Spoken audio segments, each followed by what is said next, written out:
I'll show you is an eastern diamondback. This big guy's about 6.5 feet long. He's 17 years old. I raised him from a baby. He's kind of my pet. Of course I don't touch him or handle him, but we kind of got a thing going. He's never given me any problems. He's always been a very calm snake. If I open the cage and he strikes out, it's only because he's expecting a rat. So it's feeding day at the zoo, I take it.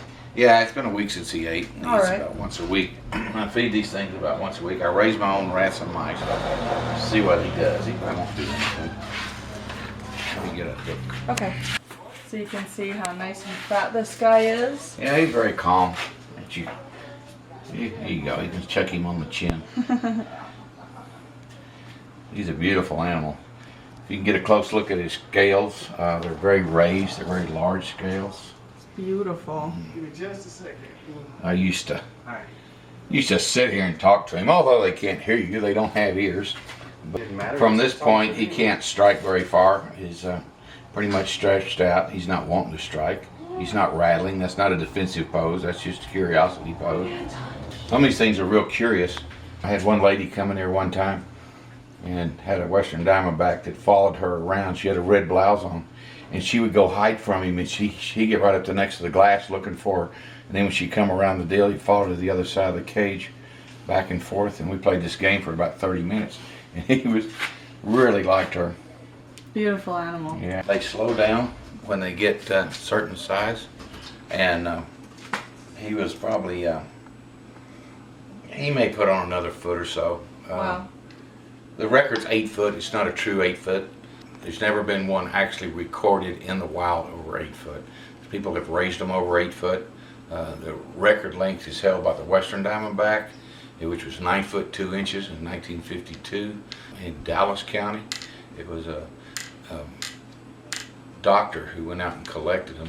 He collected them in milk cans, and he had the first and second record. The second one was 7 foot 2. Wow. 7'9" is the record. So that area is now covered with houses. It was Chalk Hills in Dallas, which is had multiple den sites in it. It was really a neat area, but most of that's gone. The way that we are destroying our reptiles, we're building over them. We're actually doing stuff like concrete. A lot are killed on roads. Probably not that many compared to the population, but it still puts a dent in the population. Some of them actually adapt well to humans. In California are these Pacific rattlesnakes. You'll have a quick stop store on one corner, and across the corner on the other side you'll flip a board, and you'll find 3 of them underneath the board. So they've adapted quite well to humans, but some of them don't. Some of the smaller stuff will just move out. What protects most of them is habitat that humans can't get to, like up here in the mountains. It's very rocky, and they can't really get to anything. So, what else are we going to look at over here? Let's see, what else have you got? Let's see if these things will sit here while I open the cage. It's about time to feed again, so they may rush out, and I think I'm going to feed them, but they don't go anywhere. So let me guess, Crotalus lepidus. Yes, and beautiful. You'll never guess what lepidus means. Show them the picture and show them the animal, and then I'll explain to you.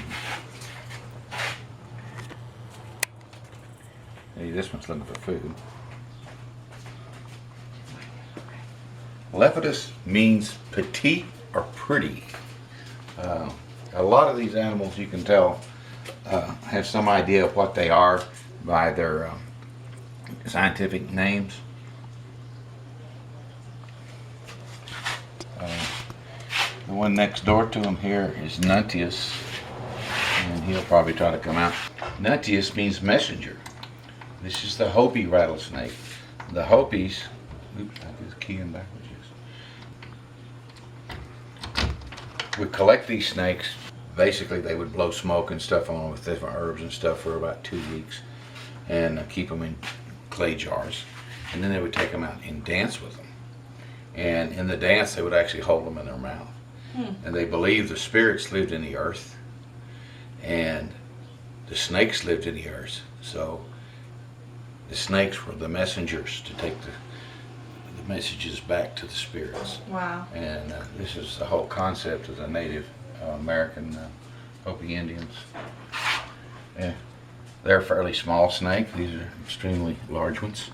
I've had these snakes since I opened the building 14 years ago. This is a little girl and this is a little boy, and they're about to bite each other because they're hungry.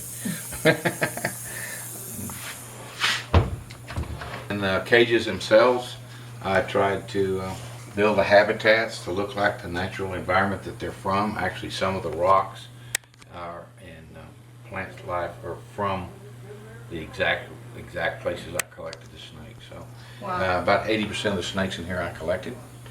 The others I traded for. A few of them I have actually bought that are out of the U.S. that I had to actually buy. This animal down here, she was actually born in Germany. Wow. So this is the Mexican West Coast Coast rattlesnake.